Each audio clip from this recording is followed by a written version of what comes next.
Welcome to Sen Talks. இந்த சேனலில் உங்களோட spoken English skill, written English ஸ்கில்லை டெவலப் பண்ணுற மாதிரி வீடியோஸ் பார்த்துட்ருக்கோம். இங்கிலீஷ் கிராமர் எக்ஸ்ப்ளனேஷன் வீடியோஸும் பார்த்துட்ருக்கோம். Thanks for your comments. Respectively, தமிழில் முறையே, இதை பற்றி தான் அந்த வீடியோவில் பார்க்க போகிறோம். ரெஸ்பெக்ட் அப்படின்னாலே மரியாதை அப்படின்னு அர்த்தம். மோஸ்ட் ரெஸ்பெக்டட் அப்படின்னா மிகவும் மரியாதைக்குரிய அப்படின்னு அர்த்தம். பட் இந்த ரெஸ்பெக்டிவ்லி முறையே அப்படிங்கிற மீனிங்கில் வருது.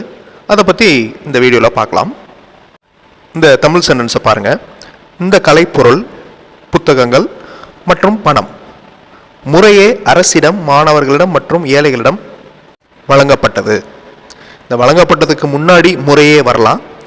இந்த கலைப்பொருள், புத்தகங்கள் மற்றும் பணம் அரசிடம், மாணவர்களிடம் மற்றும் ஏழைகளிடம் முறையே வழங்கப்பட்டது இப்படின்னு சொல்லலாம். ஸோ இந்த சென்டென்ஸோடைய மீனிங் உங்களுக்கு தெரிஞ்சிருக்கும். அதாவது கலைப்பொருள் அரசிடமும், புத்தகங்கள் மாணவர்களிடமும், பணம் ஏழைகளிடமும் கொடுக்கப்பட்டது அப்படிங்கிறத இந்த மாதிரி முறையே அப்படிங்கிற வார்த்தை யூஸ் பண்ணி சொல்லியிருக்கோம். முறையே அப்படின்னா ஒரு ஆர்டர். அந்த ஃபர்ஸ்ட் ஒன் ஃபர்ஸ்ட் யூஸருக்கு, செகண்ட் ஒன் செகண்ட் யூஸருக்கு, இந்த மாதிரி மீனிங் வரும். தமிழில் இந்த மாதிரி சென்டென்சஸ் நீங்கள் நிறையா பார்த்துருக்கலாம். இதை எப்படி இங்கிலீஷில் எழுதுறதுன்னு பார்க்கலாம். அட்வர்ப் மாதிரி ELYல முடியுது இந்த word, respectively. We went to markets, parks, schools and submitted our forms, pictures and application respectively. இந்த சென்டென்ஸில் நீங்கள் அந்த ஆர்டர் பார்க்கணும். மார்க்கெட்டில் போய் ஃபார்ம்ஸ் சப்மிட் பண்ணியிருக்காங்க, பார்க்ஸில் போய் பிக்சர்ஸ் சப்மிட் பண்ணியிருக்காங்க, ஸ்கூல்ஸில் போய் அப்ளிகேஷன் சப்மிட் பண்ணியிருக்காங்க. ஸோ இது எல்லாத்தையுமே ஒரே சென்டென்ஸில் சொல்கிறது. We went to market and submit our form.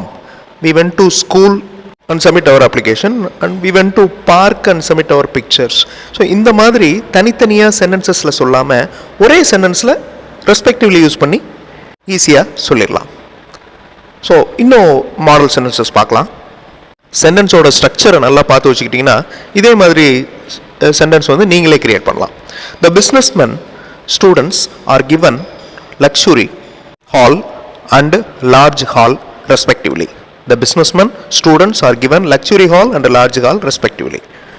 So ஸ்டூடெண்ட்ஸுக்கு லார்ஜ் ஹால் கொடுக்கப்பட்டது, பிஸ்னஸ்மென்க்கு லக்ஸுரி ஹால் கொடுக்கப்பட்டது. இந்த ரெண்டையும் தனித்தனியாக சென்டென்ஸில் எழுதாமல் ஒரே சென்டென்ஸில் ரெஸ்பெக்டிவ்லி யூஸ் பண்ணி எழுதியிருக்கோம்.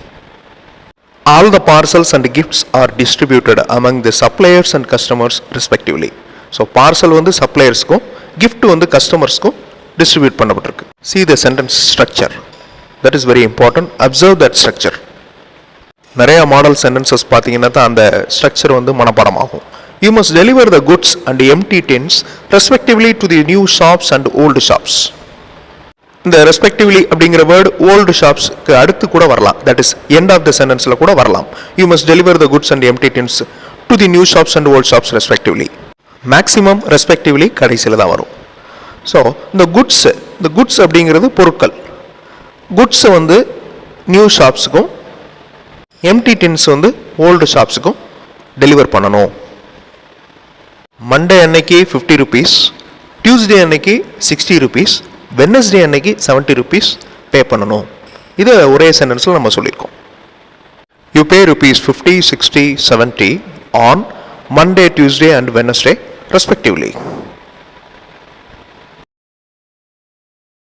Fill your name, address and contact number in the columns first, third and second respectively.